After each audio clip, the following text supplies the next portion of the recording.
Bonjour et bienvenue au nouveau programme du webinaire d'information pour l'excellence en soins de santé Canada, repenser les soins de longue durée, permettre au personnel en santé de fournir des soins centrés sur la personne.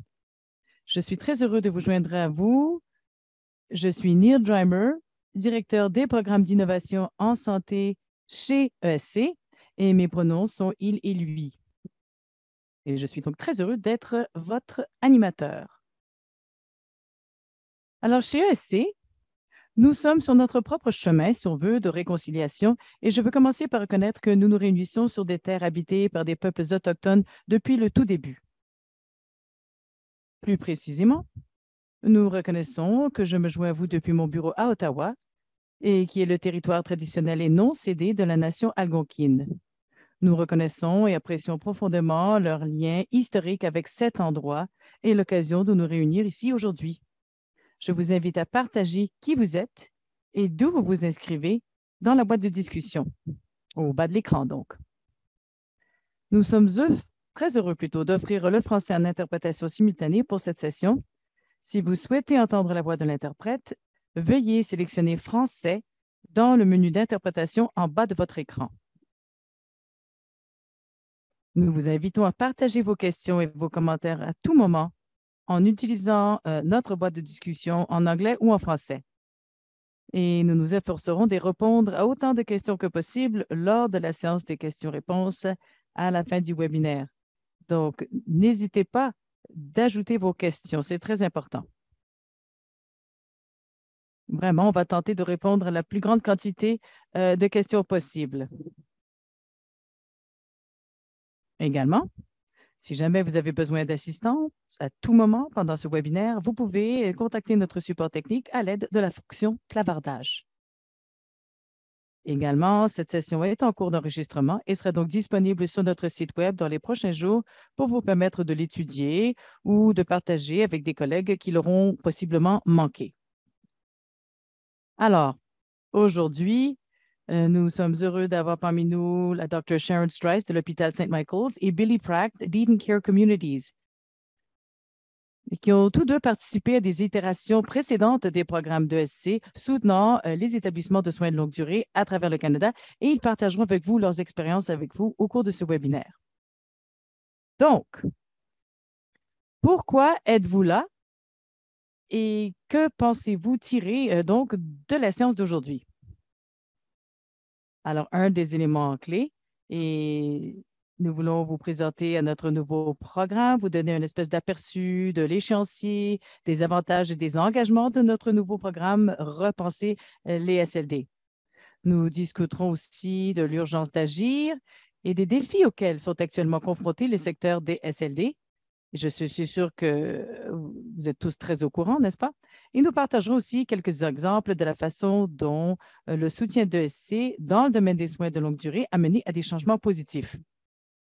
Notre objectif est de démontrer pourquoi ce programme est important et ce qui peut être fait pour soutenir l'amélioration des soins de longue durée et comment vous pouvez en profiter.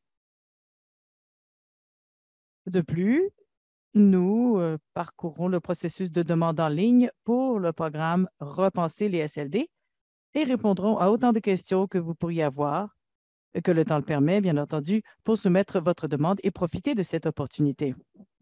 Alors, allons-y sans plus tarder. Alors, à quoi consiste ou en quoi consiste ce programme? En fin de compte, il est conçu pour favoriser un secteur des soins de longue durée plus résilient. Tout d'abord, en accroissant la capacité de travail d'amélioration de la sécurité et de la qualité dans les établissements de soins de longue durée. Aussi, soutenir les établissements pour identifier, planifier et mettre en œuvre les changements qui permettront une main-d'œuvre ou un personnel en bonne santé d'offrir des soins centrés sur la personne ou résident. C'est aussi le moment de favoriser le partage et l'apprentissage entre pairs au sein de la communauté des soins de longue durée partout au Canada. Et on espère aussi que cela va permettre à aider les personnes qui travaillent dans les soins de longue durée à fournir des soins davantage centrés sur la personne, justement. Alors, qu'est-ce que cela peut vous apporter, vous? Alors, grâce à Repenser les SLD, les foyers seront donc soutenus pour développer et mettre en œuvre des travaux d'amélioration qui amélioreront les soins avec et pour les personnes vivant et travaillant dans les LSD. Les établissements participants peuvent recevoir jusqu'à 10 000 en financement et en accès à des soutiens à la mise en œuvre et au renforcement des capacités, y compris des espèces de carrefours mensuels d'encadrement ou de coaching et des webinaires dirigés par des experts sur une variété de sujets liés aux soins de longue durée, justement.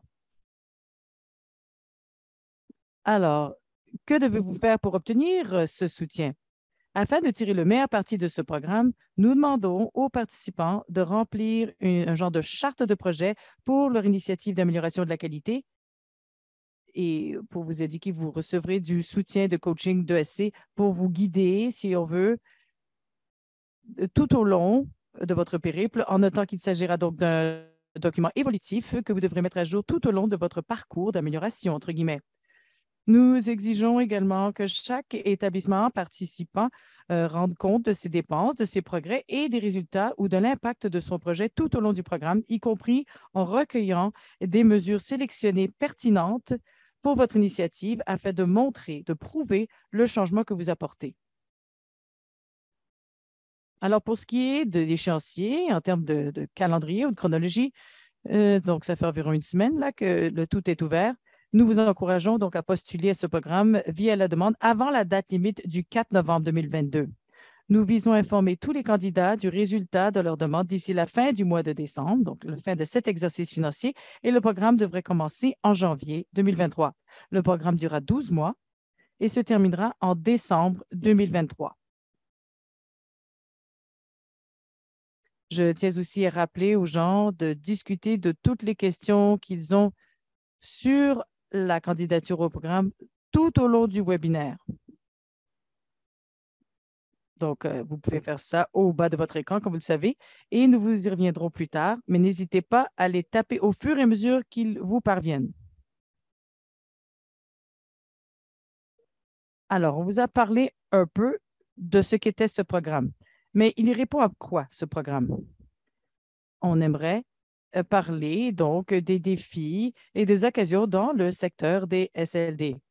Et nous aimerions vous fournir des exemples concrets de la façon dont ESG a vraiment été un partenaire de soutien durant les dernières années et surtout pendant la pandémie. Il est maintenant mon grand plaisir de vous présenter notre première conférencière d'aujourd'hui, la Dr. Sharon Strauss. Sharon est gériatre, donc épidémiologiste clinique et a suivi une formation à l'Université de Toronto et l'Université d'Oxford. Elle est directrice du programme d'application des connaissances et médecine en chef de l'hôpital St. Michael's et professeure au département de médecine de l'Université de Toronto. Elle a reçu des prix nationaux pour le mentorat, la recherche et l'éducation. Elle a été intronisée membre de la Société royale du Canada en novembre 2021 ainsi que nommé membre de l'Ordre du Canada en décembre 2021. Sharon, la parole est à vous. Je vous la cède. Super. Merci beaucoup, Neil. Merci de me donner l'occasion de venir prendre la parole aujourd'hui et pour vous parler du travail extraordinaire qu'a fait l'ESC et de tout ce qui s'est fait donc avec les partenaires des soins longue durée. Alors, prochain cliché, encore le prochain. Alors, tout simplement pour dire que je suis à Toronto. Et je voudrais indiquer qu'il s'agit du territoire traditionnel de nombreux groupes, dont les Mississauga de la Credit et la nation Anishinaabe, la Haudenosaunee, les Wendat, qui accueillent à présent divers peuples des Premières Nations, Inuit et Métis. Et donc, je suis donc issue des colons blancs et c'est tout un privilège de travailler sur ce territoire et je pense que c'est ma responsabilité de donc bien me préoccuper du territoire sur lequel je suis et de reconnaître d'où je viens et d'où vient ce territoire. Prochain cliché. Alors, je vous parle au nom d'une initiative qui a été lancée il y a quelques années lorsque la pandémie a premièrement commencé. Alors, il y a plusieurs groupes qui ont participé, la Santé publique Canada, etc. Tout cela s'est fait en partenariat avec différents partenaires, différents établissements de soins de longue durée, également avec ESC pour tenter de faciliter l'accès au financement qui était disponible de la part de ESC pour ces établissements de SLD. Alors, regardez un peu ce qui se passe ici. Il s'agit d'une initiative en Ontario qui cherche à soutenir la prévention et le contrôle des infections, fournir les vaccins et le bien-être du personnel, mais également des autres membres qui sont dans ce secteur, si on veut. Prochain cliché. Alors, co-créer, hein, je le répète, ce noyau, ce hub. Alors, toutes les interventions, tous les gestes posés nous proviennent de tout le monde qui est dans le secteur SLD et est en réaction aux besoins et à l'origine déclenchée par la COVID, parce qu'évidemment, le point focal était différent et change toujours, parce que ça va bientôt faire 3 ans, n'est-ce pas, que nous vivons avec la COVID. Alors, quelque chose qui était très important pour cette initiative, c'était que l'on travaillait avec ESC. Et j'aimerais reconnaître le leadership de Tanya McDonald, qui est franchement incroyable et qui a mené la première itération. Et maintenant, avec Neil, qui emboîte le poids, et d'autres membres de ESC. Et on voulait faciliter l'accès aux fonds offerts par ESC parmi les établissements SLD et travailler avec eux pour finir leur plan sur le long terme. Alors, au début de la pandémie, on a optimisé la question des vaccins et d'autres éléments encore. Et il y a une évolution. On se concentre beaucoup sur le bien-être et comment on se concentre sur le bien-être de tout à chacun et d'optimiser un peu cet aspect-là de façon générale. Les choses ont évolué dans le temps comme dans le temps. Alors, on a vu que l'usage des fonds qui étaient offerts par l'EC a évolué également tout au long de l'évolution de la pandémie. Alors, j'ai dit, n'est-ce pas, qu'on se concentrait sur le bien-être, wellness. Je vais vous parler des exemples de ressources co-créées que les gens ont mises en œuvre en faisant appel à ces ressources ESC. Regardez, une journée du bien-être, par exemple. Ça peut être des ressources qui sont vraiment personnalisées par rapport à un site ou créer un accès à différents programmes d'aide aux employés. Ça peut être favoriser l'accès à d'autres ressources qui vont faire la promotion du bien-être parmi les membres du personnel. Tout particulièrement, je voulais démontrer avec le prochain cliché un autre exemple d'une initiative de journée du bien-être qui a donc intéressé certains médias locaux. Alors, un des partenaires dans ce hub, dans ce noyau, a fait quelque chose de très intéressant avec leur fonds ESC. Ils ont établi une salle, un sanctuaire pour le personnel en SLD. Et les gens pouvaient donc s'y rendre pour un peu de répit lorsqu'ils travaillaient. Tout cela a été développé en partenariat avec le personnel dans ce site en particulier. Et cela a eu tout un impact sur leur bien-être au quotidien aussi, apparemment. Et ils en servent comme point de départ pour développer d'autres types de soutien et d'autres ressources éventuellement. Prochain cliché. Autre élément qui fait partie de cette initiative, créer cette communauté de pratique. Les séances qui font partie de ce centre de bien-être se concentrent sur des séances co-créées qui répondent aux besoins du personnel dans ces établissements de soins longue durée. Et un élément en particulier qui a eu lieu dans les derniers mois, c'est que les gens se sont rassemblés pour partager leur apprentissage. Ce qu'eux trouvent ce qui les aide à être davantage résilients et se sentir soutien. Et la question des burn-out, des détresses morales, etc., qui doivent être abordées. Ils ont créé des ressources différentes qu'ils ont ensuite partagées.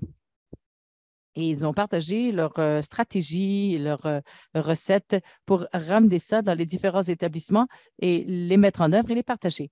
Donc, on est passé de cette communauté des pratiques où tout le monde s'est rassemblé pour discuter leur expérience à une réelle co-création de différentes ressources et pour traiter un des éléments qui a surgi, surtout au tout début là, de la pandémie, que les gens se sentaient vraiment très isolés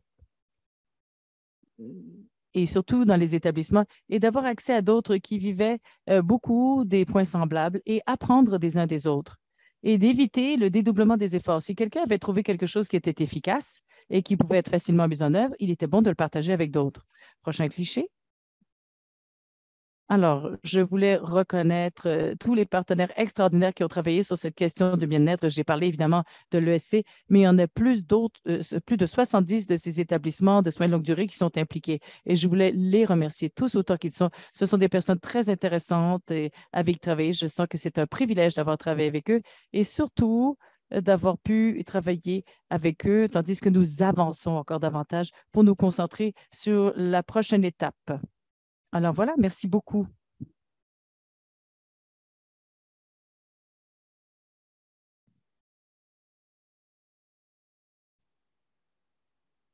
Merci, Sharon. Merci pour ces exemples très intéressants et ces ressources qui ont été élaborées, que vous avez partagées avec nous. C'est sûr que ça va nous aider. C'est très enthousiasmant de voir l'impact que vous avez eu ensemble sur les soins, vous et vos partenaires dans le secteur des soins de longue durée. Nous allons continuer et on va vous faire part d'exemples pratiques et très inspirants également. Et ça, c'est créé par le Eden Care Regina Lutheran Home. Alors, ils ont participé à l'expérience sur le plus long terme et ils ont reçu toutes sortes de soutiens justement pour concevoir et commencer à mettre en œuvre leur idée de changement innovante. Alors, j'aimerais donc accueillir chaleureusement la bienvenue à Billy Pratt. Il est PDG d'Eden Care Communities à Saskatchewan. Billy est un leader caritatif inspirant et transformationnel avec une volonté d'excellence et d'inclusion qui engage les autres dans la poursuite d'être meilleurs pour tout le monde. Ses expériences professionnelles ainsi que dans le domaine du bénévolat proviennent du développement international, de l'itinérance, des services correctionnels communautaires, de la santé et des services sociaux. Merci de vous joindre à nous aujourd'hui, plutôt Billy. La parole est donc à vous. Merci, Neil, et merci de m'avoir parmi vous aujourd'hui. C'est formidable de me retrouver avec tant de personnes intéressantes à travers le pays.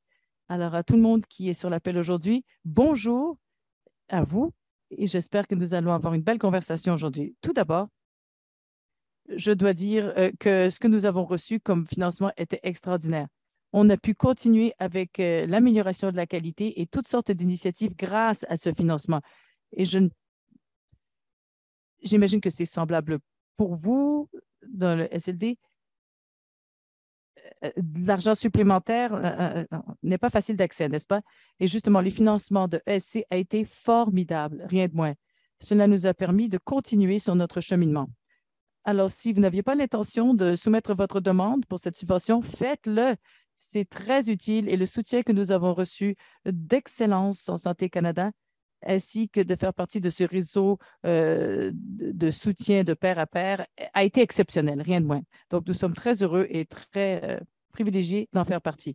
Alors, quel était le problème chez nous? Qu'est-ce que nous cherchions à améliorer en termes d'amélioration de la qualité?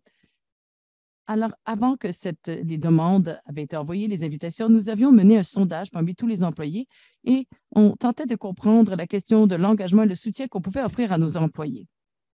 Évidemment, nous étions en pleine pandémie, mais disons que c'était en sortant de la pire partie de la pandémie que nous avions eu à vivre jusqu'à maintenant. Et il y avait trois volets, si on veut, d'écueil, si on veut.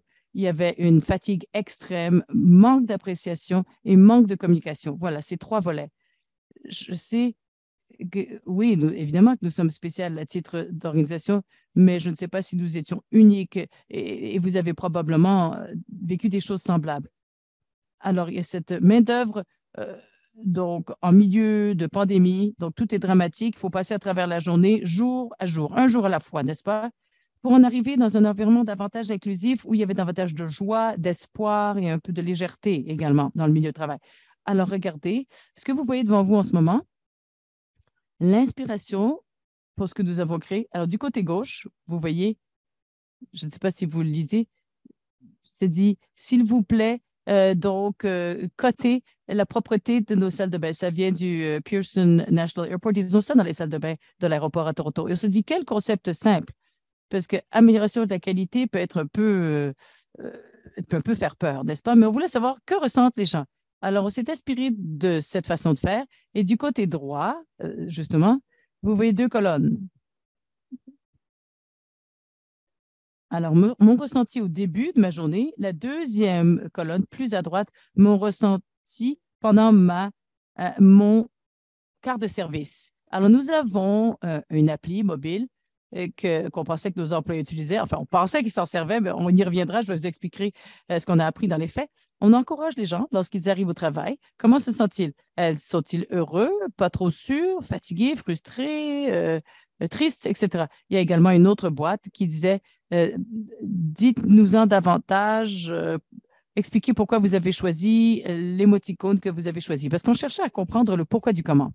Alors, c'est ce que nous avons fait et nous avons ajouté autre chose sur l'apprentissage. L'occasion, donc, de rassembler des personnes dans un espace inclusif et non invasif pour parler de certaines choses. Parce que pendant la pandémie, comme vous l'avez vécu vous-même, il est très difficile d'avoir une bonne lecture où il est possible d'échanger des aliments. Il y avait des aliments, on échangeait de la nourriture. Et on a commencé avec le concept comment vous sentez-vous? Parce qu'on voulait comprendre où nous en étions pour pouvoir apporter des améliorations de la qualité pour en venir à cet environnement de travail qui était contrôlé par les employés et que, voilà, qu'ils avaient un sentiment d'appartenance et de joie, etc. Bon, vous pouvez passer à la diapo suivante si vous le voulez. Alors, ce qui a bien fonctionné pour nous, donc on est passé à travers tout ça. Je pense que c'était 7, 8 mois, je ne me souviens plus exactement, mais ensuite, la question des aliments. L'alimentation est importante. Surtout pour nous, les aliments, avant la pandémie, étaient toujours la pierre angulaire. Et en fait, au sein de tout processus d'engagement communautaire, la nourriture joue un rôle critique. La nourriture est très rassembleuse. Donc, de réintégrer la nourriture dans la conversation était quand même une partie très importante. Donc, ça s'est très bien passé. Les cercles d'apprentissage, le nom académique, bon, c'est devenu des conversations. Au début, les gens étaient un peu, faisaient preuve donc de suspicion. Pourquoi on fait ça? Pourquoi on vient ici? Et finalement, les gens se sont mis à être de plus en plus à l'aise. Il y a eu des belles conversations coulantes et on a eu beaucoup de perspectives quant à comment améliorer la qualité de tout ce qu'on fait et du milieu de travail. La troisième chose qui a très bien fonctionné, c'est que nous avons déployé des efforts très délibérés pour améliorer les quarts de nuit. Les leaders donc, sont allés la nuit pour leur parler de ce programme. En tout cas, chez nous, souvent, le quart de nuit, là, on l'oublie. Et ça, c'était gros pour nous. Qu'est-ce qui fonctionnait pas bien pour nous? On a appris que pas tout le monde se servait de l'appli mobile. On s'en servait durant la pandémie, on trouvait ça génial et on pensait que tout le monde s'en servait et on a appris qu'il y en a qui ne s'en servaient pas, qui n'en profitaient pas. Donc ça, c'était un apprentissage intéressant. Également, il y a eu 3 éclosions durant cette période où il y avait ce projet d'amélioration de la qualité. Et durant ces éclosions, ça a changé des choses. Cela, ça a un peu brisé le rythme et ça nous a obligés à changer comment avoir ces cercles d'apprentissage, avoir ces conversations, échanger la nourriture. Alors ça, c'est la réalité. Que voulez-vous? On doit vivre avec et on espère que ces éclosions vont se calmer quelque peu maintenant et rendront les choses plus faciles. Aussi, ce qui ne fonctionnait pas si bien, il y avait une certaine méfiance, une certaine, pas beaucoup, mais une certaine méfiance vis-à-vis l'appli mobile. On s'en servait depuis 3 ans et on se disait, bien, ça a été formidable, ça a fait toutes sortes de choses formidables, mais nous avons appris qu'il y a certains employés qui se méfiaient. Donc, on va travailler là-dessus. Alors, de nos apprentissages, il y a davantage à démêler. Où aller à partir d'ici? Alors, qui mène ce projet? C'est important. S'ils sont superviseurs au sein d'un certain département, ils doivent se rappeler qu'ils sont en train de mener tout l'établissement. Ça fait partie du leadership, n'est-ce pas? Vous voulez avoir ces conversations authentiques. Nous avons entendu de plusieurs employés qui avaient des enjeux qui remontaient à 10 ans. Je ne l'invente pas. Bon, ben, c'est une perspective qu'on n'aurait pas récupérée ou qu'on n'aurait pas pu documenter sans finalement ce financement. Nous voulons aussi démêler, si on veut, cette idée d'amélioration de la qualité et ça prend du temps. On ne parle pas de quelque chose qui se répare en 6 mois. C'est en continu, c'est sur le long terme et en fait, on pourrait même dire que ça ne se termine jamais. Et donc, de passer de ce qui s'est passé pendant la pandémie et d'évoluer vers la lumière, ça va prendre du temps. Il n'y a pas de réparation Band-Aid rapide, n'est-ce pas? Il n'y a pas de panacée. Il faut faire preuve de patience. Ceux qui sont à la tête de ces projets à- prennent beaucoup sur la patience. Il ne s'agit pas d'une solution simple où on passe de A et on arrive au résultat B directement. Il va y avoir A, ensuite B, C, ensuite on va peut-être arriver à un résultat H. Ce n'est pas nécessairement linéaire, c'est ce que j'essaie de dire. Donc, il faut faire preuve d'une grande patience. Ceci étant dit, voilà, ça, c'est un survol rapide, très, très rapide de ce que nous avons fait avec les fonds que nous avons reçus. Et je terminerai en disant ce que j'ai dit au tout début, qu'avec le soutien de Excellence en Santé Canada, nous avons été en mesure d'améliorer les choses et de passer par ce chemin d'amélioration de la qualité. Et ça a été rien de moins qu'exceptionnel. Voilà. j'aime pas dire les choses de façon négative, mais je dois dire que nous n'aurions jamais été capables de le faire sans ce financement. Et cela, ça va avoir son impact. Et ça, c'est formidable. Sur ce, je vais terminer et je vous recède la parole, Neil. Merci beaucoup. Merci beaucoup à vous d'avoir partagé cette histoire importante de Eden Care, mais aussi des perspectives dans un monde concret, là, des choses concrètes. On dit souvent que l'amélioration n'est pas un processus linéaire, justement. Et bien des choses sont impliquées, bien des perspectives. Alors, deux pas en avant, un pas en arrière, n'est-ce pas? Mais ça semble avoir été vraiment très positif, en tout cas de façon générale, chez Eden Care. Et c'est franchement formidable d'entendre parler de certaines de ces leçons apprises et ces petites pépites que vous avez pu glaner en cours de route. Alors, merci beaucoup d'avoir partagé ces exemples inspirants. Alors, maintenant que nous avons vu quel genre d'impact les programmes précédents de SLD, d'ESC ont eu dans le secteur, nous espérons que les avantages de l'inscription à repenser les SLD vous sont plus clairs. Alors, nous allons maintenant passer au processus de demande. Donc, pour ceux qui veulent postuler, qui font partie de l'auditoire, qui envisagent justement de postuler à ce nouveau programme, c'est Kirby Kivern qui viendra maintenant vous donner un aperçu du processus de demande en ligne. Kirby est responsable de programme chez ESC au sein de l'équipe de programmation d'innovation en santé. Alors, je vous cède la parole, Kirby. Super, merci beaucoup, Neil. Bonjour et bon après-midi à tous et à toutes. Je suis Kirby Curb et lead avec ce programme Repenser les SLD chez ESC et je suis de Chelsea, Québec, au cœur des collines de la Gatineau, sur le territoire non cédé et non cédé des peuples algonquins. J'aimerais prendre quelques instants pour justement vous montrer ce processus de demande. Si vous avez envie de soumettre votre demande ou de postuler au programme Repenser SLD, vous pouvez trouver le lien de candidature sur notre site Web, sous la page Web Repenser SLD ou l'adresse Web que vous voyez en haut de cette diapositive tout de suite, là. Et nous mettrons également ce lien dans la boîte de discussion. Voilà, pour que vous vérifiez de plus près la plateforme. Après avoir cliqué sur le lien, vers la page du programme Repenser les SLD, les candidats verront la page qui est affichée ici sur cette diapositive. Avant de cliquer sur « Postuler » ou « Apply » en anglais, veuillez prendre le temps de lire les informations sur la page principale qui comprend des notes importantes sur ce programme, y compris les critères d'admissibilité, ainsi que la date limite de candidature, c'est-à-dire le 4 novembre. Une fois que vous avez lu, cliquez simplement sur « Appliquer » entre guillemets pour commencer le processus de demande. Et vous pouvez voir ici que la date de clôture de candidature est le 4 novembre. Vous pouvez enregistrer votre application et y revenir plus tard si nécessaire. Donc, tout n'a pas besoin d'être fait en une seule séance. Ah, bon, prochain cliché, parfait. Alors, si vous n'avez pas utilisé Survey Applied, c'est le programme dont nous nous servons pour accepter les candidatures, on vous demandera d'abord de créer un compte avec votre adresse courriel et ensuite de passer à la première étape, c'est-à-dire le formulaire d'admissibilité. Vous le voyez surligné en jaune. Vous aurez à cliquer sur le formulaire d'admissibilité pour vous lancer le processus. On va passer à la prochaine diapo.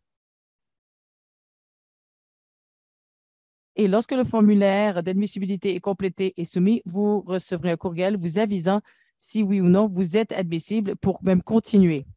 Donc, le formulaire d'admissibilité, vraiment, il s'agit de quelques courtes questions pour nous assurer que vous êtes bien un établissement soins longue durée au Canada et que vous avez un soutien de votre organisation pour aller de l'avant avec une demande. Lorsque vous recevrez votre courriel vous indiquant que vous êtes admissible, vous pouvez retourner dans Survey Apply et vous lancer dans le formulaire.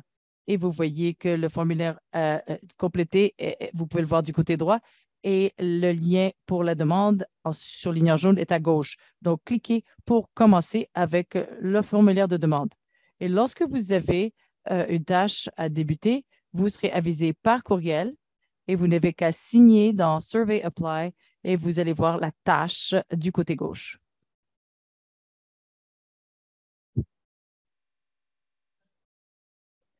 Après avoir cliqué sur Demande sur le côté gauche de l'écran, vous serez dirigé vers le début de l'application complète du programme.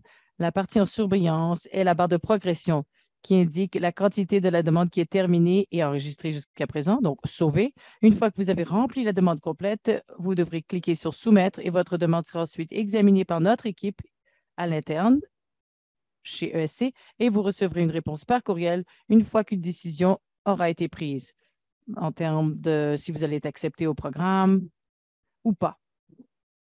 Alors, en cas d'acceptation, vous recevrez un email en vous informant de la chose et vous fournissant des détails supplémentaires sur le programme et les livrables. Vous serez chargé de revenir sur le portail, encore une fois, pour accepter officiellement l'entrée et cela déclenchera l'élaboration de votre accord de collaboration, si on veut. Si vous êtes accepté, mais avec des conditions, vous recevrez donc un email indiquant les conditions requises.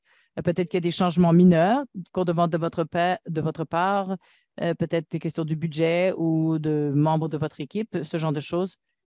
Donc, la demande va être réouverte dans le portail et on va vous demander d'y retourner et d'apporter les changements nécessaires et les mises à jour basées sur les conditions qui vous auront été envoyées et resoumettre le tout. On revoit la révision et la signature de votre entente se font également dans le cadre du portail de demande d'enquête. Alors, une fois remplie, une copie PDF de l'entente vous sera envoyée par courriel. Si votre demande n'est pas acceptée, vous recevrez également un courriel de SC vous en informant. Comme toujours, nous sommes là pour vous aider. Peu importe l'équipe qui a besoin de soutien tout au long du processus de candidature, nous sommes là.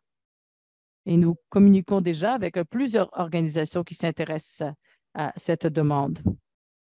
Alors, si à tout moment vous avez des questions, vous pouvez nous contacter à notre adresse le courriel LTC-SLD et nous vous aiderons tout au long du processus.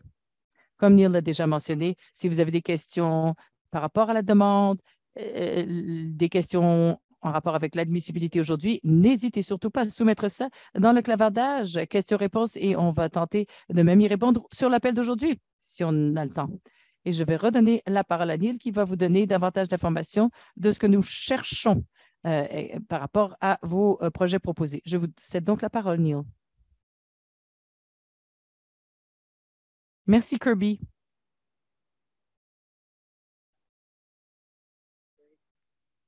Oui, c'était déjà une question très pratique que vous avez partagée avec nous là, pour ce qui est de remplir cette demande.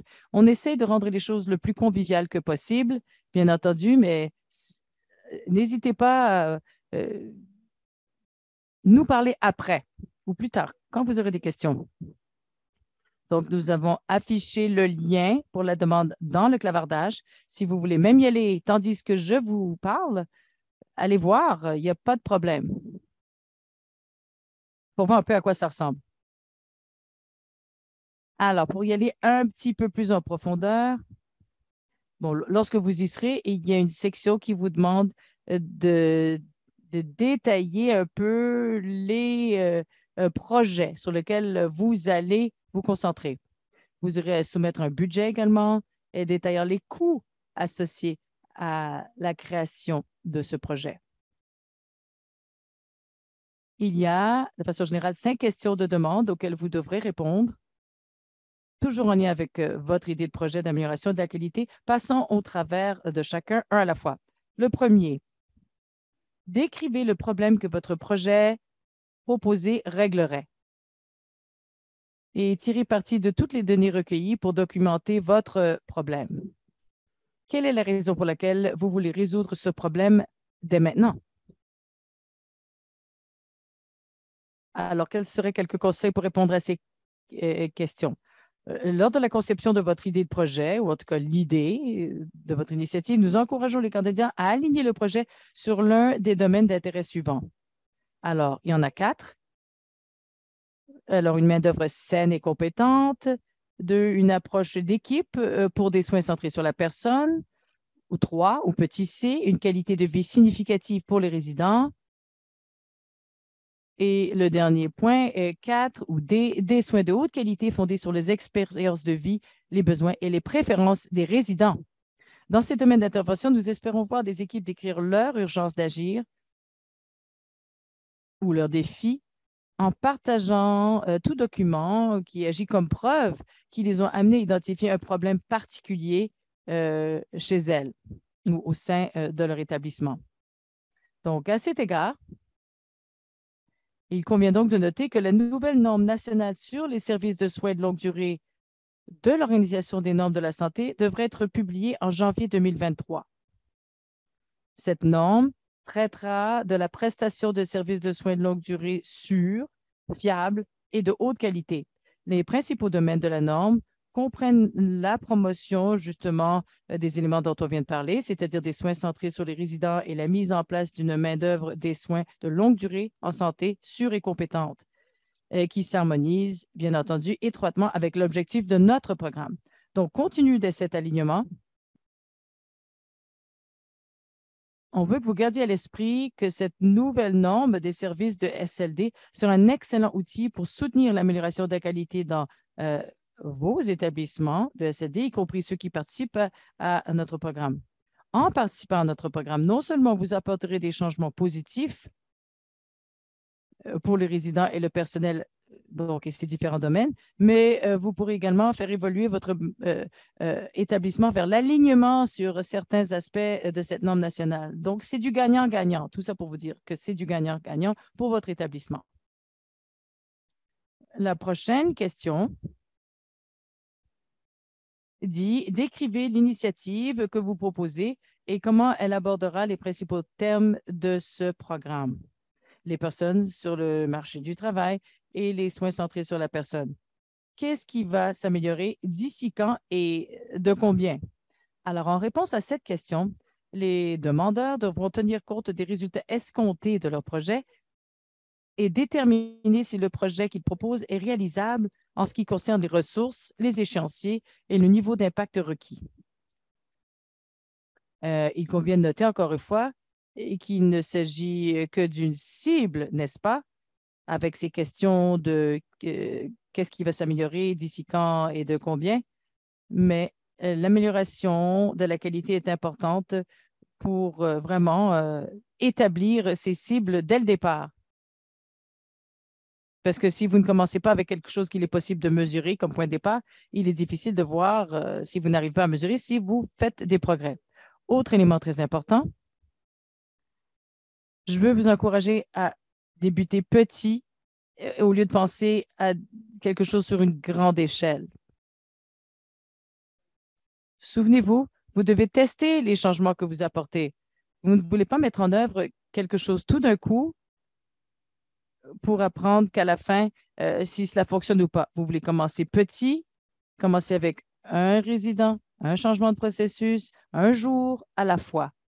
Et voilà, vous affinez et affûtez les choses au fur et à mesure que vous avancez. Alors, troisième question. Comment saurez-vous qu'un changement est une amélioration? Alors, décrivez ce que vous mesurez déjà ou prévoyez de mesurer qui peut éclairer le projet. Quelle idée de changement pouvez-vous tester au cours de la période de 12 mois pour améliorer les soins? Alors, cela nous ramène à ce thème des mesures. Toutes les demandes devront tenir compte de la façon dont le changement sera mesuré tout au long de leur initiative, y compris, espérons-le, en utilisant des données qui sont déjà recueillies dans l'établissement et tout nouvel indicateur ou mesure qui devrait être saisi dans le délai de 12 mois de ce projet dont je vous ai déjà parlé. Encore une fois, je le répète, j'encourage les gens à commencer avec un petit nombre de mesures par rapport à une longue liste en espérant utiliser des choses qui sont déjà simples à glaner. Par exemple, je pense que chaque établissement se sert de l'outil RIE.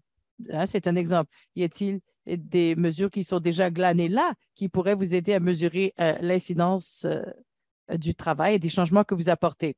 La prochaine question, sélectionnez l'utilisation actuelle des données de votre organisation pour soutenir les priorités stratégiques et la planification de l'amélioration de la qualité. Là, on veut que les candidats sélectionnent un peu leur degré de confort avec l'utilisation des données pour l'amélioration de la qualité. On parle de degré élevé de confort, un degré certain de confort ou aucun confort. Et si vous avez des exemples de faire appel aux données pour l'amélioration, ce serait excellent. Et la dernière question à laquelle vous allez répondre, en tout cas on l'espère, quelles améliorations mesurables attendez-vous de votre initiative au fil des 12 mois? Et quelles améliorations espérez-vous voir au-delà du programme de 12 mois? Donc, qu'est-ce qui sera pérenne? Donc, on vous demande d'imaginer les changements qui, selon vous, seront observés au sein de votre organisation d'ici la fin du programme, que ce soit pour les résidents, leurs familles, les partenaires de soins essentiels et le personnel et la direction. Encore une fois, c'est vous qui décidez où vous voulez vraiment cibler tout cela, mais ça fait partie des gens dont vous allez vouloir tenir compte et c'est là que la cible est importante. Qu'est-ce qui est une cible réaliste en termes des améliorations que vous voulez concrètement voir? Et je vais le répéter une dernière fois, mais vraiment, commencez petit. Alors voilà, c'est à peu près ça pour ce qui est du processus de demande, mais je voulais partager quelques autres exemples d'idées de changement qui ont été soutenues par ESC dans le cadre de notre plus récent programme d'amélioration de la qualité qu'on prenait. Il y a un établissement en Colombie-Britannique qui s'est efforcé de lutter contre la violence en milieu de travail en faisant la promotion de composantes de soins centrés sur la personne au moyen d'une approche compétente et axée sur l'équipe. Il visait à répondre en augmentant le soutien de l'éducation clinique et en individualisant les évaluations et les plans des soins. Donc, ça, c'est du très concret. Donc, la question de la violence en milieu de travail, grâce au soutien de l'éducation clinique et des plans de soins. Un autre établissement en Ontario a cherché à offrir des soins de haute qualité pour les personnes atteintes de démence en fonction des expériences et des besoins et des préférences de chacun, permettant ainsi une meilleure qualité de vie aux résidents. Ils se sont penchés sur les meilleures pratiques et ont invité tous les établissements de leur réseau à apprendre ensemble grâce à une approche de communauté de pratique. Donc, vraiment en se focalisant sur les besoins individuels. Et qui sont les résidents en tant que personnes? Qui sont ces individus pour déterminer leur propre approche? Et finalement, le dernier exemple que j'aimerais partager avec vous, un établissement dans une communauté du Nord cherchait à permettre un personnel sain et compétent et qui pourrait fournir des soins de haute qualité même dans une période difficile. Leur plan comprenait donc de faire des vérifications sur une base régulière, la mesure et la réponse régulière aux conditions de travail en temps réel grâce à des solutions co-conçues avec le personnel. Et tout cela est tout à fait en ligne avec certains des points que mentionnait Billy, comme quoi il est important de co-concevoir avec les gens qui travaillent sur place, qui travaillent dans ces établissements avec vous pour déterminer quelles sont les meilleures solutions et qu'est-ce qui est faisable et qu'est-ce qui est réaliste et qu'est-ce qui va avoir le plus grand impact. Sur ce, nous avons maintenant l'occasion de répondre à toutes vos questions. Donc, nous avons parlé du programme comme tel. On va répondre à la plus grande quantité de questions possible. Et si on ne connaît pas la réponse, on s'assurera de partager suite à la présentation. Mais encore une fois, si vous avez des questions que vous n'avez pas encore soumises, que vous n'avez pas encore tapées, faites appel donc à votre fonction questions-réponses au bas de votre écran. Alors, on va commencer avec quelques-unes des questions que nous avons déjà reçues. Pourquoi est-ce que cette occasion n'est que partagée pour les organisations de soins de longue durée et pas les maisons de retraite également? Excellente question. Je voulais mentionner que notre série webinaire se tourne vers le public, n'est-ce pas? Donc, quiconque de quelque secteur peut participer à ces webinaires. Donc, ça, c'est certainement l'occasion qui n'est pas limitée aux participants de ce programme et j'imagine qu'il y aura beaucoup d'informations pertinentes et de partage de connaissances qui pourraient profiter aux gens qui se trouvent dans le secteur de soins de la santé et même au-delà. Mais certains de nos programmes antérieurs, le premier était davantage en réaction d'urgence vis-à-vis l'arrivée de la pandémie. Et nous avons été en mesure de soutenir des établissements dans l'univers des soins de longue durée, mais également les maisons de retraite. Mais avec le virement vers l'amélioration de la qualité et le programme d'amélioration de la qualité des soins de longue durée, nous avons eu à nous concentrer sur un secteur précis. Nous avons un financement limité à toute fin pratique. Et malheureusement, ça fait partie de notre réalité, mais très certainement, nous allons garder à l'esprit, tandis que nous concevons des programmes pour l'avenir. La prochaine question, avons-nous besoin de définir toute la charte pour soumettre la demande? La réponse courte est non. Alors, ce que nous cherchons, c'est le début de proposition de projet, une idée, une direction. Nous savons, et pour avoir participé à des initiatives d'amélioration de la qualité dans le passé, que les choses sont en constante évolution. Et à toute fin pratique, le document est un document vivant, un genre de ressource. Alors, j'ai passé en revue certaines des questions pour lesquelles vous espérez avoir des réponses, mais on sait que les choses vont évoluer continuellement au fur et à mesure que vous approfondissez, précisez votre projet. Et pour ces établissements qui sont invités à participer au programme, il y aura des occasions d'encadrement, je le répète, du coaching pour vous aider à compléter et peaufiner votre charte au début du programme. Donc, on ne s'attend certainement pas à ce qu'il y ait une version ou un produit fini, mais c'est au moins un début, inscrire quelques idées sur papier pour vous donner un sentiment d'aller dans une certaine direction. Il y a 5 établissements liés avec. Est-ce que les 5 auront un financement distinct? Est-ce que chaque établissement doit soumettre sa demande de façon individuelle? La réponse est oui, oui.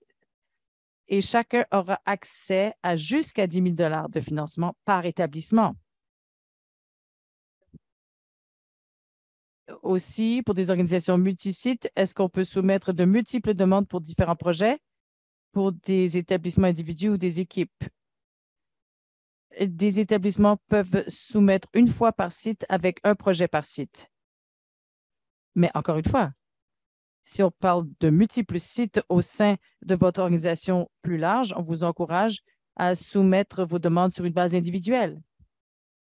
Chaque établissement pourra avoir son propre projet et donc serait admissible pour jusqu'à 10 000 donc de financement. Bon, question sur la demande. Y a-t-il un formulaire PDF disponible du formulaire qui pourrait être partagé? On m'a dit qu'il n'est pas possible de soumettre sa demande avec une version PDF puisque le système est établi de façon à vous faire tout sur le portail de la demande. Mais vous pouvez télécharger une copie PDF à partir du portail si vous voulez vous y référer, mais vous aurez à soumettre votre demande en faisant appel au portail de demande. Voilà. Alors oui, vous pouvez télécharger l'application, mais au final, vous aurez à soumettre votre demande via le portail. Y a-t-il une quantité maximale d'établissements qui sont acceptés?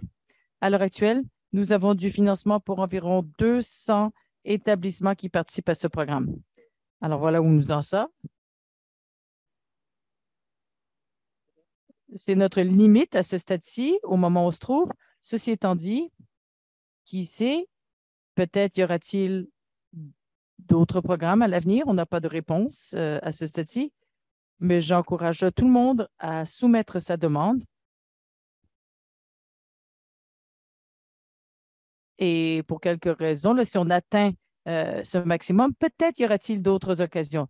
Mais bon, ceci étant dit aussi, on aimerait encourager les établissements à soumettre leur demande plus tôt dans le processus, ce qui va faciliter notre propre détermination.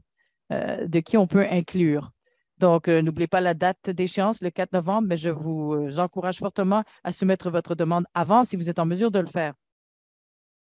Est-ce qu'un individu peut soumettre une demande au nom de plusieurs établissements séparés? Chaque établissement doit soumettre de façon individuelle et aura accès à jusqu'à 10 000 de financement, je le répète. Donc, rien n'empêche un individu de soumettre sa demande pour 5 différents établissements, mais on s'attendrait à ce qu'il y ait une différence entre chaque demande parce que chaque établissement, euh, de par sa nature, sera un peu différente. Donc, le processus doit être différent en termes du processus de demande pour chacun des établissements. Pouvons-nous faire soumettre une demande pour un projet qui est une prolongation, une extension, si on veut, de projet euh, antérieur de ESC? Oui, on imaginait que quelqu'un allait poser cette question.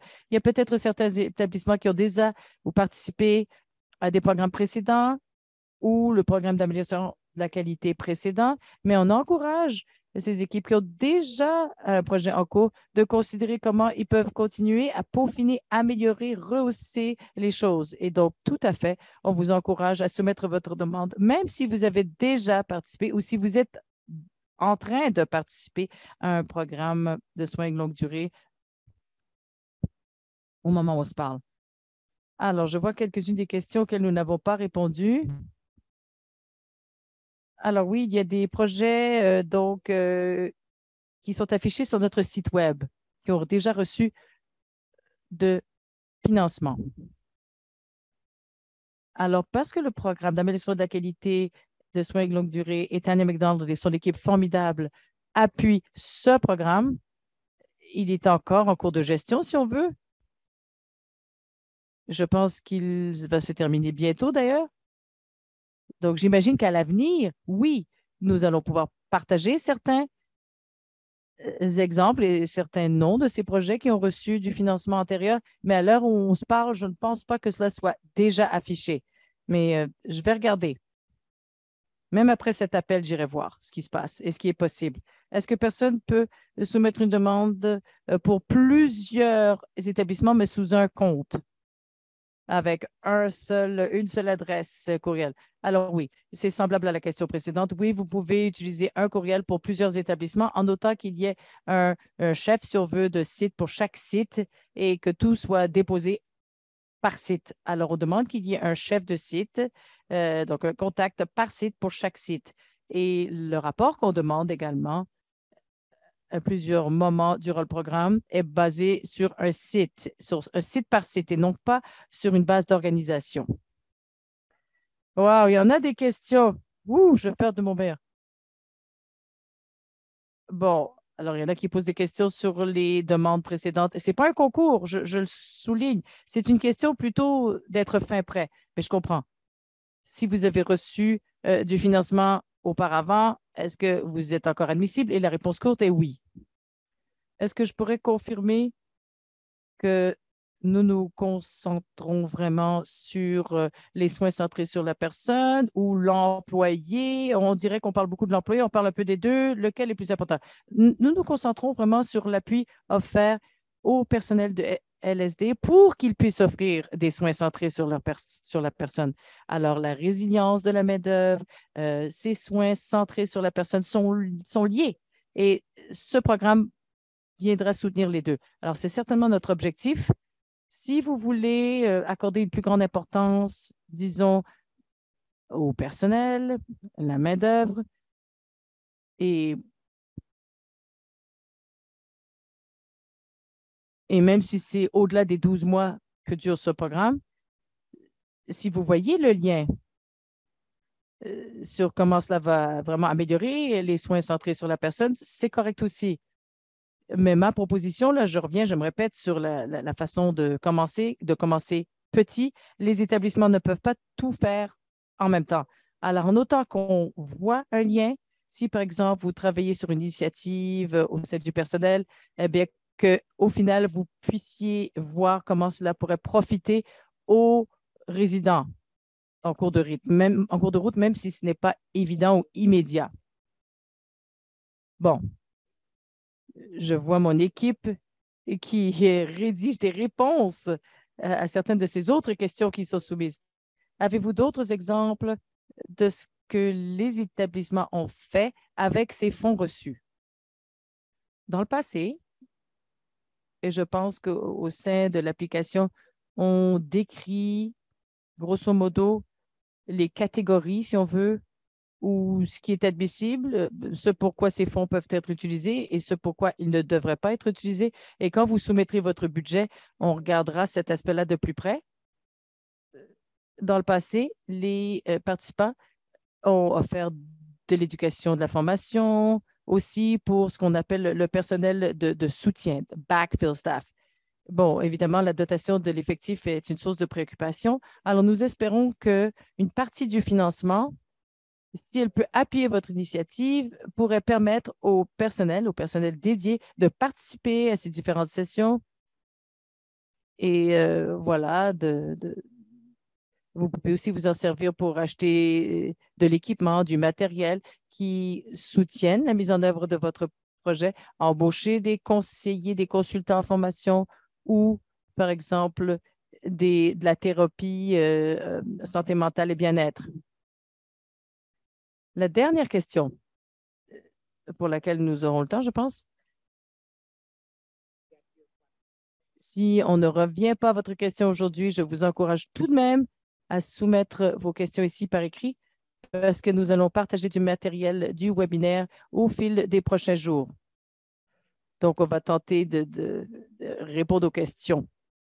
Est-ce qu'une partie tierce peut soumettre une demande si elle est une intervenante, mais pas un employé, un gestionnaire de projet ou un conseiller qui livre des services sur un projet? Alors, la réponse est si un établissement travaille directement avec une partie tierce, ils peuvent soumettre leur demande au nom de l'établissement. Ceci étant dit, on va quand même demander un contact sur un chef de site, donc le nom de quelqu'un qui travaille dans cet établissement et le soutien de la direction, parce qu'on veut que le soutien de la direction soit très clair. Donc, vous devez avoir l'aval de cela pour que ce soit très clairement indiqué. Et la dernière réponse à laquelle je vais tenter de répondre, quelle est la fréquence des séances d'encadrement si on est accepté? Et en plus de ces séances, y a-t-il d'autres centres disponibles pour des organisations qui travaillent euh, ensemble pour connecter, partager et apprendre? Il y aura un temps dédié, je pense, à cet effet, et ces établissements acceptés pourront participer à des séances d'encadrement mensuelles. On se penche encore sur comment il est possible pour nous de soutenir ces établissements afin qu'elles soient liées les unes aux autres, en plus des séances d'encadrement ou de coaching. C'est un des objectifs de ce programme. On veut bâtir cette communauté et ce partage entre pairs et on espère que cela va aider dans ce sens. Tous ces établissements, toutes ces organisations à travers le Canada sont admissibles et ont le droit de soumettre leurs demandes. Alors, écoutez, je pense qu'il ne nous reste plus de temps. Je voulais dire merci beaucoup à vous tous. Merci d'avoir pris part à cette discussion excellente et engageante. Et j'aimerais également dire un gros merci à Sharon et Billy. Merci d'avoir partagé vos idées. En fait, ce sont vos histoires, vos expériences qui ont mené à des changements couronnés de succès dans le secteur des soins de longue durée. Et on aimerait vous remercier tous autant que vous êtes d'avoir participé, tandis que nous lançons notre programme de demande. Et si vous avez déjà participé à ce programme ou que vous soyez de nouveau, considérez de soumettre votre demande et n'hésitez pas à contacter qui que ce soit dont les noms sont sur l'écran. On va vous demander une dernière chose. On apprécie beaucoup votre rétroaction. Laissez-nous savoir si vous pensez que cette séance vous a été utile. On va vous demander de prendre quelques instants pour compléter les questions de sondage qui seront affichées sur votre écran tout de suite. Et les questions sont: ce webinaire a fourni des informations utiles. J'ai l'intention de partager ce que j'ai appris avec d'autres. J'en sais plus sur ce sujet qu'avant de participer à ce webinaire. Votre établissement de soins de longue durée Oh, a-t-il l'intention de présenter une demande pour le programme Repenser les SLD? Bon, vous avez ça devant vous. Et à cause des exigences de Santé Canada, on vous demande d'identifier votre genre où vous pouvez mettre Je ne préfère ne pas divulguer. On a bien hâte donc de recevoir vos demandes de vous tous, d'un bout à l'autre du pays, et on vous encourage d'en parler à d'autres. Propager la bonne nouvelle. Et encore une fois, merci encore pour le soutien à ce programme. Passez une excellente fin de journée.